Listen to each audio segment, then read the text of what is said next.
Olympic मध्ये भारतासाठी सर्वप्रथम कोणी मेडल जिंकले? ऑलिम्पिक स्पर्धेमध्ये पदक मिळवणारा पहिला खेळाडू कोण? ऑलिम्पिक स्पर्धेमध्ये भारतासाठी पहिलं पदक मिळवणारा खेळाडू कोण? जो कुस्ती या खेळाशी निगडित आहे, जो खेळाडू कुस्तीशी निगडित आहे. 1952 या साली हेलसिंकी ऑलिम्पिक मध्ये त्या माणसाने आपल्या भारतासाठी ब्रॉन्झ मेडल जिंकलं होतं. सर्वप्रथम ऑलिम्पिक मध्ये भारतासाठी, आणि तो खेळाडू कुस्तीशी निगडित आहे. ओके, हा उभा राहा रे सागर जाधव.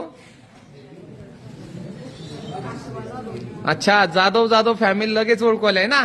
खाशाबा जाधव यांनी सर्वप्रथम भारतासाठी पदक जिंकलेले ऑलिम्पिक मध्ये, ब्रॉन्झ पदक. त्यांना केडी जाधव सुद्धा म्हणतात. ओके.